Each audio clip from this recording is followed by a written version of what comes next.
బయటకు వచ్చేవాళ్ళు చాలామంది అయితే ఇప్పుడు భయపడుతున్నారు. ఎందుకంటే కొంతమంది వీడియోలు చేయడం వల్ల ఇంకోటి వచ్చేసి మామూలుగా అయితే మన వాళ్ళు వీడియో చేస్తున్నారు యూట్యూబ్లో. చేసిన వాళ్ళు కొంతమంది భయపెడుతున్నారు. వాళ్ళు కోయటి వాళ్ళు ఇట్లా చెడ్డోళ్ళు మంచోళ్ళు కొడతారు తిడతారు, లేదంటే ఇంట్లో పనిచేసే ఆడవాళ్ళని మారిగా కొట్టడం తిట్టడం అలాంటి చేస్తారంట. అంటే ఎందుకు కొడతారు ఎందుకు తిడతారు అనేది ఒకటి మెయిన్ పాయింట్ ఏంటంటే మన తప్పు లేనిది ఎవరు ఏమనరు. నెక్స్ట్ వచ్చేసి మనం ఇక్కడికి వచ్చింది పని చేసుకోవడానికి. పని చేసుకోవడానికి వచ్చినప్పుడు కోవిడ్లో ఆడవాళ్ళు చాలామంది ఏం చేస్తారు, ఇంట్లో పని చేసే వాళ్ళు ఎక్కువ ఫోన్లు మాట్లాడడం పని చేయకుండా ఫోన్లోనే ఎక్కువ గడిపేస్తారు. కాబట్టి వాళ్ళ కోపం వస్తుంది. వాళ్ళ ఇంట్లో పని చేసేటప్పుడు పని వర్క్ అయిపోయిన తర్వాత నీ ఇష్టం, నువ్వేమైనా చేసుకోవచ్చు, తప్పులేదు.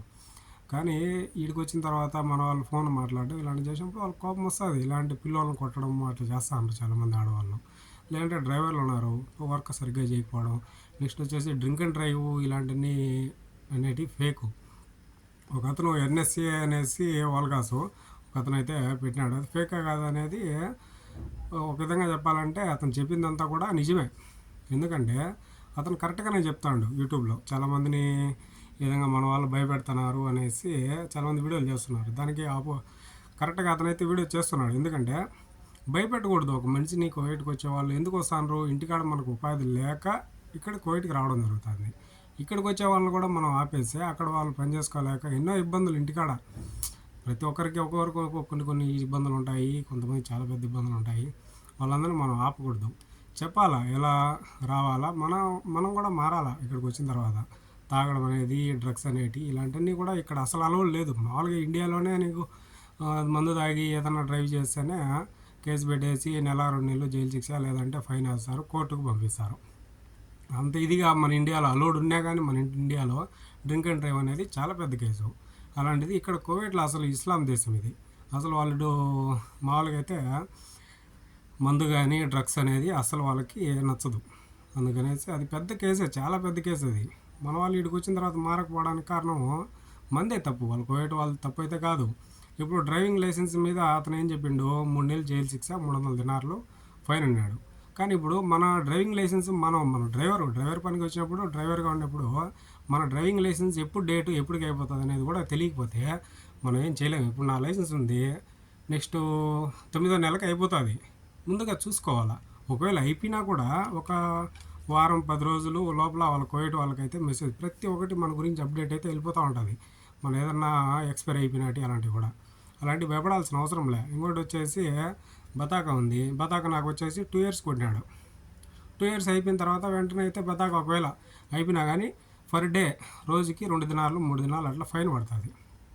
ఆ లోపల అయితే వాళ్ళు కోవిడ్ వాళ్ళకి మెసేజ్ వెళ్ళిపోతుంది. లేదంటే మనం చూసుకోవాలా. మనం వీడికి వచ్చిన తర్వాత మన పర్సులోనే ఉంటాయి ఎన్ని కార్డులు. వచ్చినప్పుడు ఇవన్నీ చూసుకోవాలా. చూసుకోకుండా మనం డ్రైవ్ చేయడం మన తప్పు, కోవిడ్ వాళ్ళ తప్పు కాదు. కోవిడ్ వాళ్ళు కూడా వాళ్ళ జాగ్రత్తలో వాళ్ళు ఉంటారు, వాళ్ళ పనుల్లో వాళ్ళు ఉంటారు. కాబట్టి మనం తప్పు మనం పెట్టుకొని వాళ్ళు కోవిడ్ వాళ్ళని అనకూడదు. ఇంకోటి వచ్చేసి కోవిడ్కి వచ్చే వాళ్ళు చాలామంది ఎవరినంటే వాళ్ళని నమ్మి వీసా తీసుకుని అయితే కోవిడ్కి వచ్చేస్తారు. రావడం వల్ల ఏమవుతుందంటే వీడికి వచ్చిన తర్వాత కొంతమంది డబ్బు తీసుకుంటున్నారు. వాళ్ళకు వీసాకు వచ్చేసి 100 దినార్లు 200 దినాలు 300 దినాలు కూడా తీసుకుంటున్నారు. కానీ మంచి వీసా ఇచ్చే తప్పు లేదు.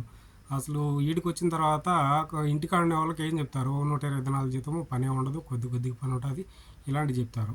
కానీ వీడికి వచ్చిన తర్వాత 100 దినాల జీతం ఇస్తారు, పని ఎక్కువ ఉంటుంది. అలాంటి తప్పుగా అబద్ధం చెప్పేసి వీసా అయితే తీసి డబ్బు తీసుకోవద్దు. వీడికి వచ్చిన తర్వాత కాబట్టి వాళ్ళు ఇష్టపూర్వకంగా డబ్బు తీసుకోండి, తప్పులేదు. వాళ్ళు ఎన్నో ఇబ్బందులతో కోవిడ్కి వస్తారు. కోవిడ్కి వచ్చే వాళ్ళ దగ్గర మనం డబ్బు తీసుకొని కోవిడ్ వాళ్ళు ఆల్మోస్ట్ అన్నీ మనకు ఫ్రీగానే ఇస్తారు. వీసా ఫ్రీగా ఇస్తారు, టికెట్ ఫ్రీగా ఇస్తారు.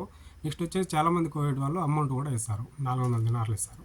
లేడీస్కి అయితే 1300, 1000 నుంచి 1200 వరకు డబ్బు అయితే ఇస్తారు. అలాంటప్పుడు మనం డబ్బు తీసుకోవచ్చు, తప్పు లేదు.